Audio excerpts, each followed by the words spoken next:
ચાલો મિત્રો, આર્યવર્ત એજ્યુકેશનલ એકેડેમીમાં આપ સૌનું હાર્દિક સ્વાગત છે।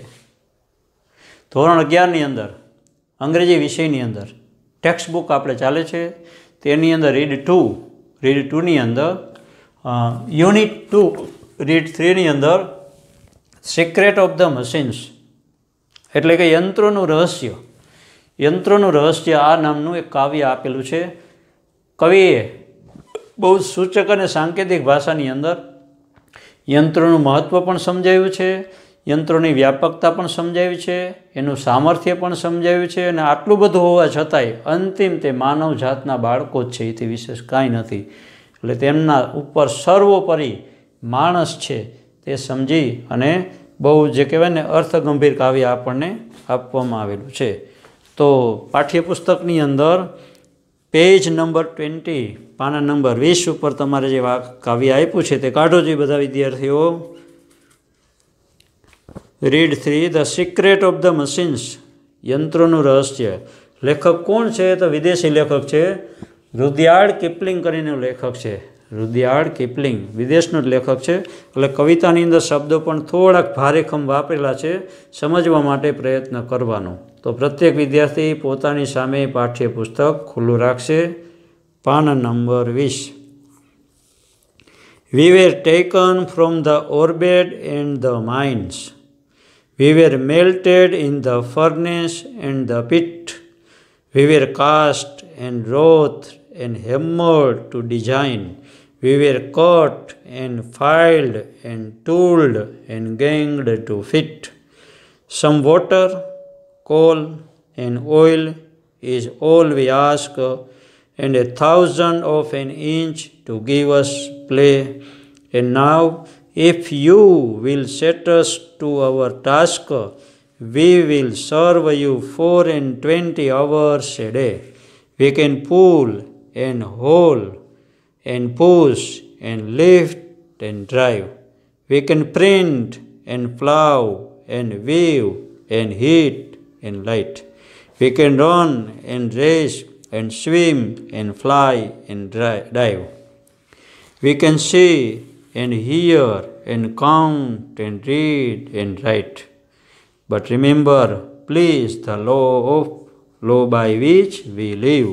We are not built to comprehend a lie. We can neither love nor pity nor forgive.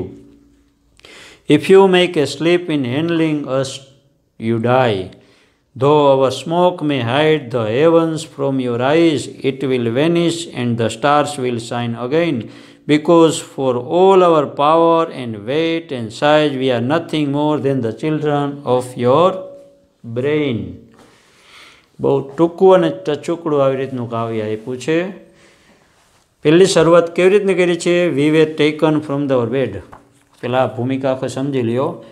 યંત્રો એવું કહે છે કે અમને જમીનની અંદરથી ખોદીને કાઢવામાં આવ્યા, એટલે લોખંડ જે માટી મિશ્રિત હોય ધાતુ, ઓર્બિટ, લોખંડ ધાતુ મિશ્રિત જે માટી હોય એ માટીમાંથી અમને બહાર કાઢવામાં આવ્યા, પછી એની અંદરથી લોખંડના તત્વોને અલગ કરી અને પછી ઓગાળવામાં આવ્યા, પછી એમને શુદ્ધ કરવામાં આવ્યા, પછી અમને ઢાળવામાં આવ્યા, પછી એરણ ઉપર ચડાવવામાં આવ્યા, ટીપવામાં આવ્યા, શેપ આપવામાં આવ્યો, બધી જ વસ્તુ પ્રોસેસ એકડે એકથી કહે છે।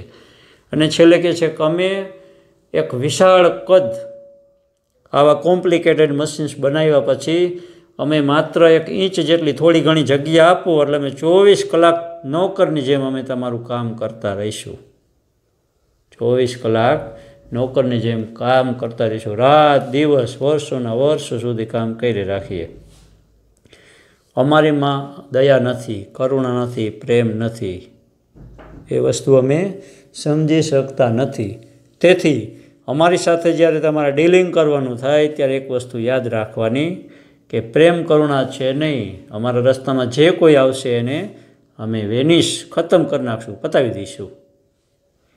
અમારી અંદર એ ભાવના જ નથી, એટલે અમારો ઈરાદો છે એવું નથી, એટલે અમારી સાથે સમજી અને કામ કરજો, દયા કરુણા અમારી અંદર છે જ નહીં। આટલું હોવા છતાંય અમારું અસ્તિત્વ જગતની અંદર કંઈ જ નથી, કારણ કે અમે તો માત્ર તમારા ભેજાના સંતાન સિવાય કશું નથી, એમ છેલ્લે એન્ડમાં એટલું કહી દે છે કે તમારા બ્રેઇન, તમારું મગજ છે ને એની જ અમે નિષ્પત્તિ છીએ, એમાંથી જ અમે ઉત્પન્ન થયા છીએ. એટલે આવી રીતનું એક સરસ મજાનું કાવ્ય આપ્યું છે. કેવી રીતનું શરૂઆત થઈ? તો we were taken from the orebed and the mine. ધાતુ મિશ્રિત માટી હોય અને ઓરબેડ કહેવાય. ધાતુ મિશ્રિત માટીમાંથી અને માઇન એટલે ખાણ, ખાણમાંથી અમને કાઢવામાં આવ્યા. વી વેર ટેકન, અમને બહાર કાઢવામાં આવ્યા. ક્યાંથી? From the orebed and the mine. ધાતુ મિશ્રિત માટીમાંથી અને ખાણમાંથી અમને બહાર કાઢવામાં આવ્યા. પછી વી વેર મેલ્ટેડ, અમને ઓગાળવામાં આવ્યા. મેલ્ટ એટલે ઓગાળવું, મેલ્ટ એટલે ઓગાળવું. અમને ઓગાળવામાં આવ્યા. ક્યાં ઓગાળવામાં આવ્યા? In the furnace and the pit. ભઠ્ઠીની અંદર કે ક્યાંક ખાડાની અંદર. જામનગર બાજુ જાય તો નાનકડેલો માટીનો શેપ આપી અને એની અંદર ઓગાળેલું શીશોલું ઢાળતા હોય છે. પછી જામી જાય એટલે એના જેવો શેપ થઈ જાય, કાસ્ટિંગ જેને કહેવાય. તો ક્યારેક ક્યારેક આવી રીતના અમને જે કહેવાય ને કે ફર્નેસ એટલે ભઠ્ઠીમાં ક્યાંક નાખવામાં આવ્યા, ક્યાંક અમને પીટ એટલે ખાડામાં ઢાળવામાં આવ્યા. એના જે બીબા હોય ને બીબા, તેને શેપ લેવા માટે તે કરવું પડે. તો વી વેર મેલ્ટેડ, અમને ઓગાળવામાં આવ્યા. ઇન ધ ફર્નેસ એટલે ભઠ્ઠીની અંદર, ભઠ્ઠીની અંદર અમને ઓગાળવામાં આવ્યા. અને પીટ એટલે ખાડાની અંદર અમને ઢાળવામાં આવ્યા. We were cast and wrought and hammered to design. We were cast એટલે અહીંયા કાસ્ટિંગ કરવું, અમને કાસ્ટિંગ કરવામાં આવ્યું.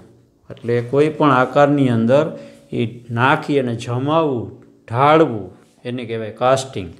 અમારી ઉપર કાસ્ટિંગ કામ કરવામાં આવ્યું. પછી રોથ એટલે અમારો આકાર આપવામાં આવ્યો. રોથ અમારો આકાર આપવામાં આવ્યો. અને હેમર, અને અમારી ઉપર પછી હથોડા ચલાવવામાં આવ્યા. હેમર એટલે હથોડો.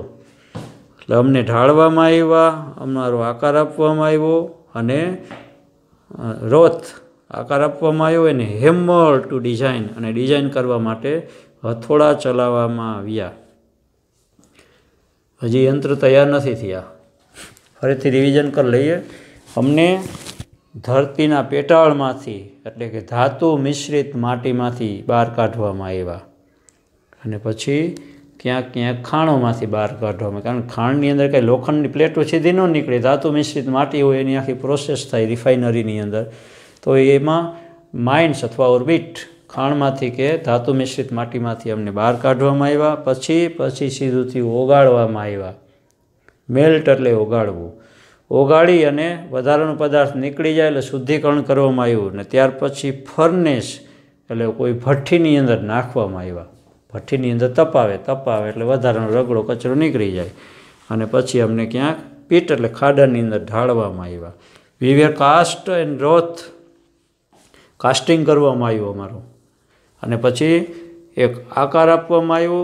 અને ડિઝાઇન માટે હથોડા ચલાવ, પહેલાંમાં આકાર આવે, ફરીથી ફાઇનલ શેપ લેવા માટે અમારી ઉપર હથોડા ચલાવવામાં આવ્યા. અને પછી ડિઝાઇન કરવામાં આવી. વી વેર કટ, અમને કાપવામાં આવ્યા. લોખંડના લાંબા પ્લેટને સળિયું ક્યારેક કાપવી પડે, એટલે ત્યાર પછી અમને કાપવામાં આવ્યા. એને ફાઇલિંગ કામ કરીને આપણે કાચ પેપર હોય તો ઘસી એટલે એકદમ શાઇનિંગ આવે. તો ત્યાર પછી અમારી ઉપર ફાઇલિંગ કામ કરવામાં આવ્યું. એટલે શાઇનિંગ લેવા માટે, ચમકવા માટે એની ઉપર ફાઇલિંગ કામ કરવામાં આવ્યું. પછી ટૂલ્ડ, ઓજાર ચલાવવામાં આવ્યા.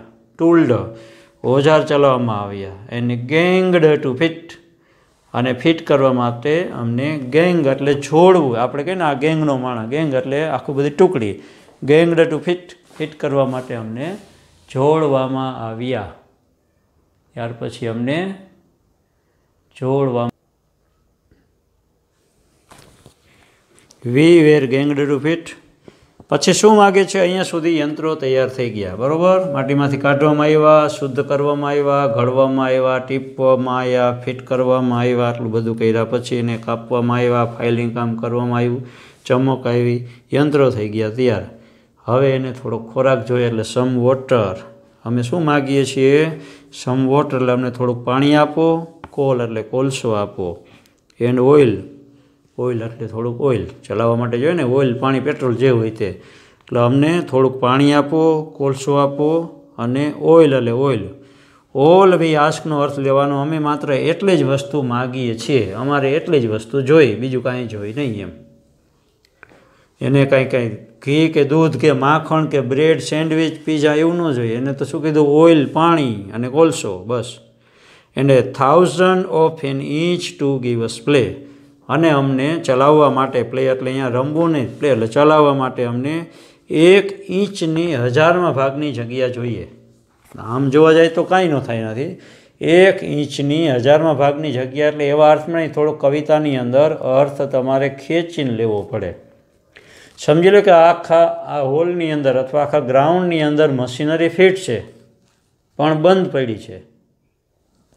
બંધ પડી છે, મશીનરી સારી છે, નવી છે, ચાલે છે, પણ અહીંથી ચાપ જ પાડી ન હોય વીજળીની, લાઇટની ચાપ પાડી ન હોય, લાઇટની ચાપ બંધ હોય તો મશીનરી હાલે નહીં, કામ આપે નહીં. તો એ જે ચાપ ચાલુ કરવી ને બંધ કરવી, આ બેની વચ્ચે જે જગ્યા હોય છે, ખાલી આમ કરીએ એટલે ચાલુ થઈ જાય, આમ કરીએ એટલે બધું બંધ થઈ જાય.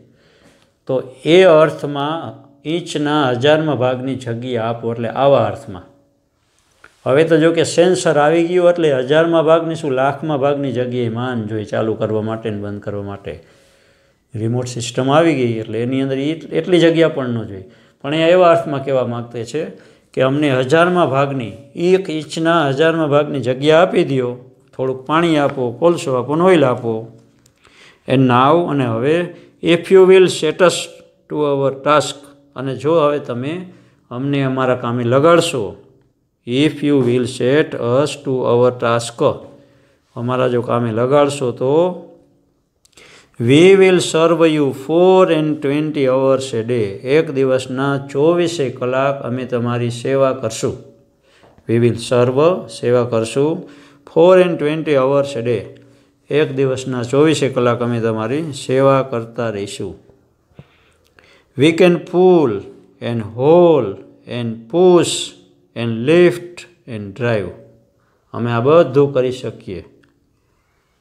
શું શું કરી શકીએ? વી કેન પુલ એટલે અમે ખેંચી શકીએ.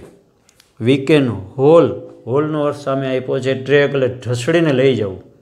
અમે ખેંચી શકીએ, ઢસડીને લઈ જઈ શકીએ. પુલ એટલે ખેંચવું. સમજી લો ઘણી વખત એવું નથી હોતું, આમ પુલિંગ કરવામાં આવે, ખેંચવામાં આવે, પછી ઢસડીને લઈ જાય, ટોઈંગ કરતા હોય છે. તો અમે આ વસ્તુ કરી શકીએ, અમે ખેંચી શકીએ, ઢસડીને લઈ જઈ શકીએ. પુશ એટલે ધક્કો મારી શકીએ, પુશ એટલે ધકેલવું, ધક્કો મારી શકીએ. લિફ્ટ ઊંચકી શકીએ. એન્ડ ડ્રાઈવ, ડ્રાઇવિંગ પણ કરી શકીએ. આ બધી જ વસ્તુ અમે કરી શકીએ.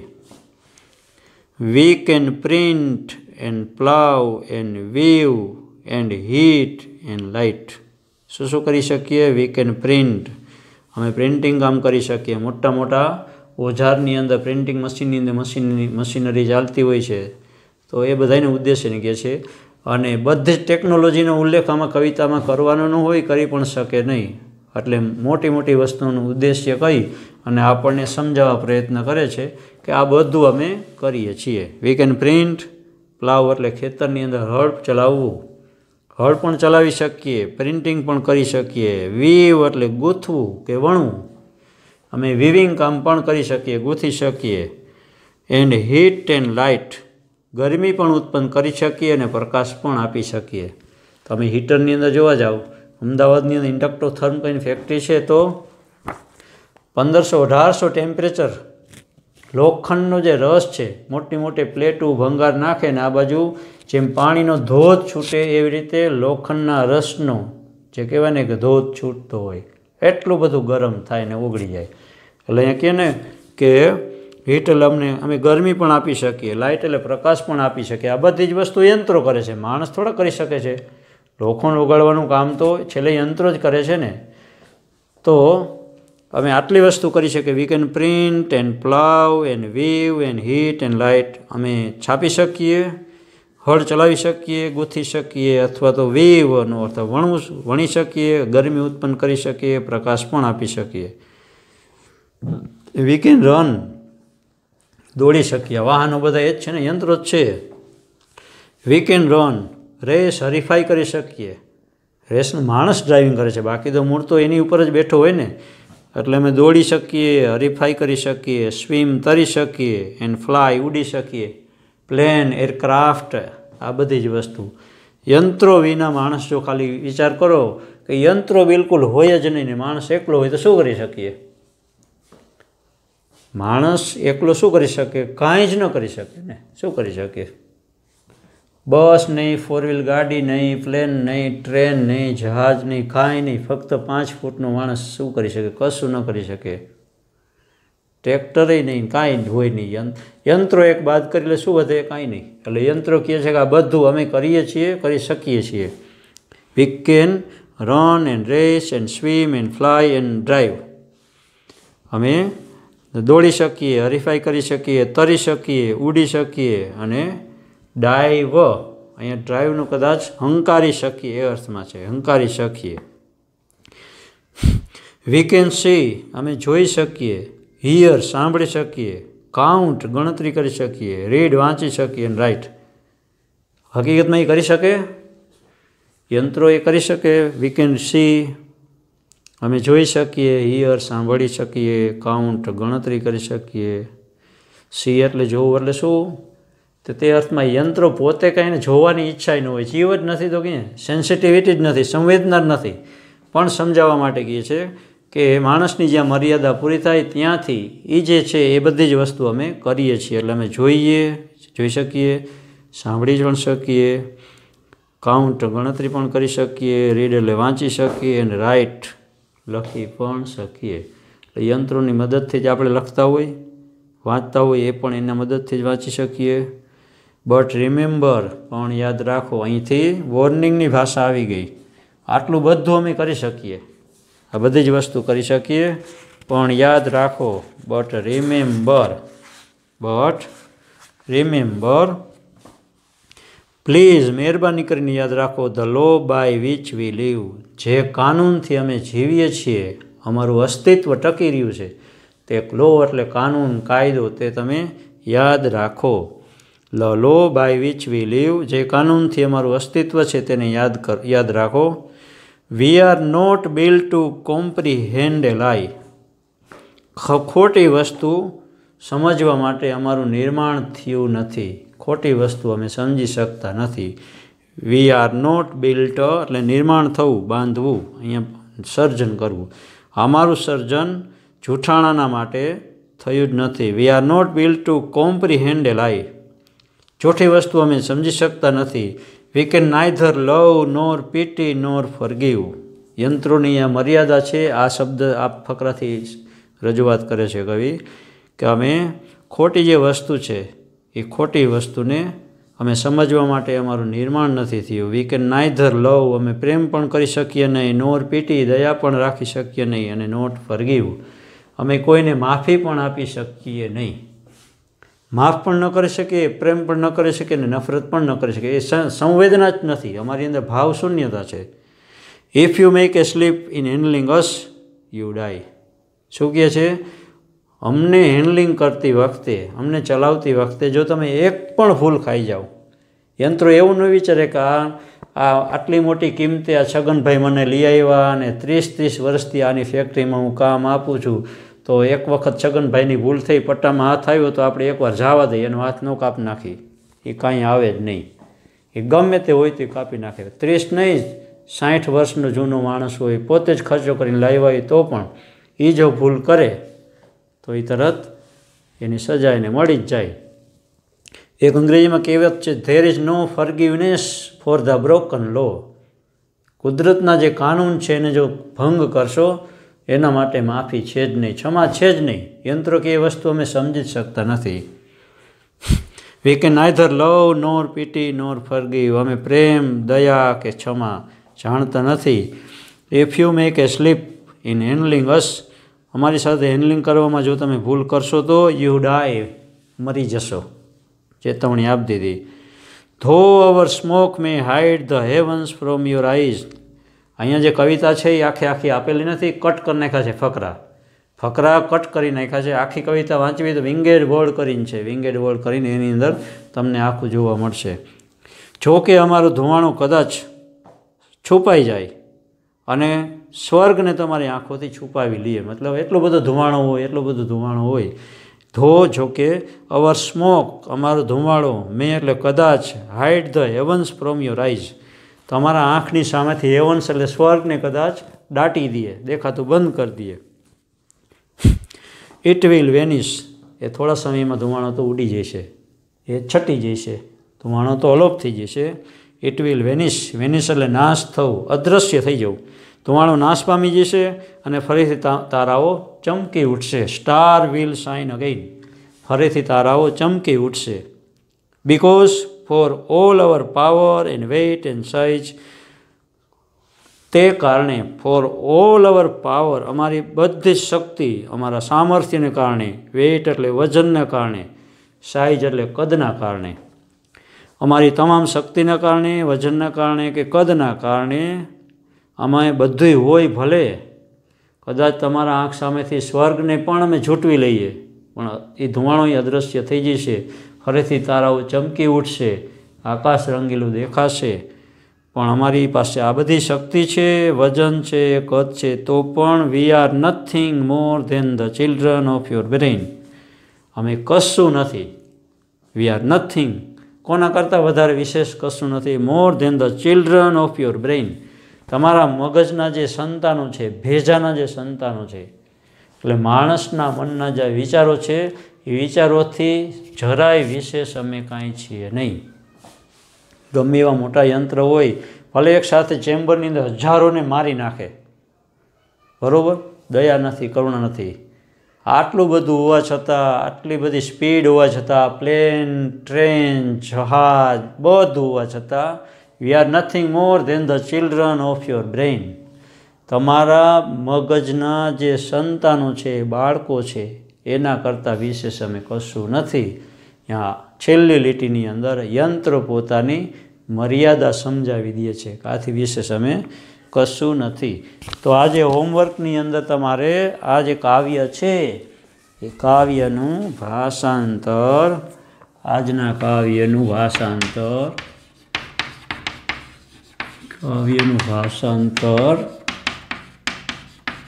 લખવું, બરોબર. કાવ્યના આજના કાવ્યનું ભાષાંતર લખવું, અને સ્પેલિંગ આપતો નથી આજે, એ પછી આપી દઈશ, બરાબર. તો આજના કાવ્યનું ભાષાંતર લખવું અને સ્પેલિંગ વાંચવા, સ્પેલિંગ એક વખત લખવા, મોઢે કરવા, આટલે સુધી આપી દઉં છું.